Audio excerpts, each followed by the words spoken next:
Un cours en miracle, Fondation For Inner Peace, édition Octave. Je lis dans le livre d'exercices pour étudiants, revision 2, l'introduction et leçon 81, partir de leçon 61 à 64. Introduction. Nous sommes prêts maintenant pour une autre révision. Nous commencerons là où s'est arrêtée notre dernière révision. Et nous couvrirons 2 idées par jour. La première partie de la journée sera consacrée à l'une de ces idées et la seconde partie à l'autre. Nous aurons une période d'exercice plus longue et de fréquentes périodes plus courtes pendant lesquelles nous partagerons chacune des idées. Les périodes d'exercice plus longues suivront la forme générale suivante. Prends environ un quart d'heure pour chacune d'elles, puis commence par penser aux idées du jour et aux commentaires qui sont inclus dans chaque leçon. Consacre environ 3 ou 4 minutes à les lire lentement, plusieurs fois si tu veux, puis ferme les yeux et écoute. Répète la première phase de la période d'exercice si tu trouves que ton esprit vagabonde. Mais essaie de passer la majeure partie du temps à écouter tranquillement, mais attentivement. Il y a un message qui t'attend. Sois confiant en ce que tu le recevras. Rappelle-toi qu'il t'appartient et que tu le veux. Ne permets pas que ton intention vacille devant des pensées qui te distraient.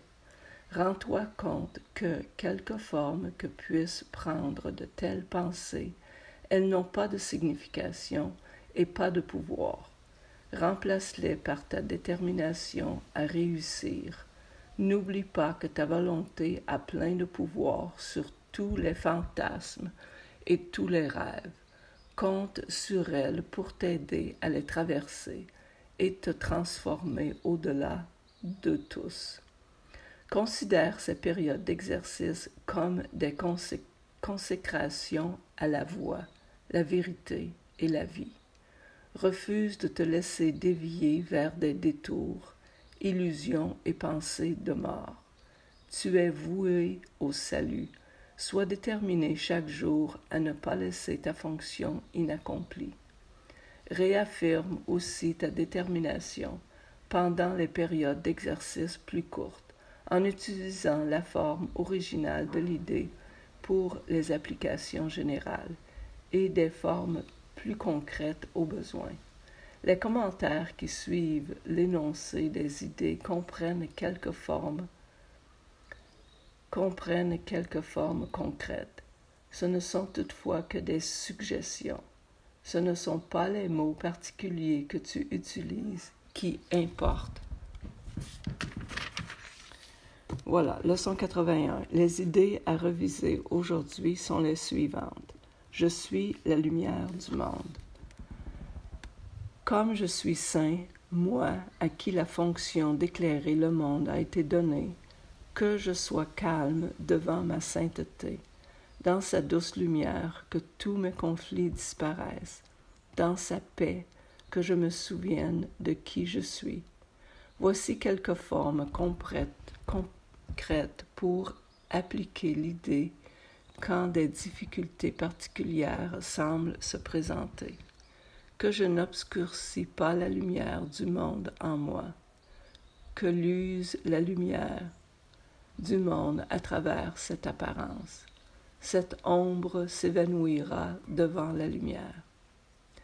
3. Leçon 62. Le pardon est ma fonction en tant que lumière du monde. C'est en acceptant ma fonction que je verrai la lumière en moi. Et dans cette lumière, ma fonction apparaîtra clairement et parfaitement, non ambiguë, à mes yeux. Mon acceptation ne dépend pas du fait que je reconnais ce qu'est ma fonction, car je ne comprends pas encore le pardon. Or, j'ai confiance en ce que, dans la lumière, je la verrai telle qu'elle est. Voici quelques formes concrètes suggérées pour utiliser cette idée. Que cela m'aide à apprendre ce que le pardon signifie que je ne sépare pas ma fonction de ma volonté. Je n'utiliserai pas ceci dans un but étranger. Merci.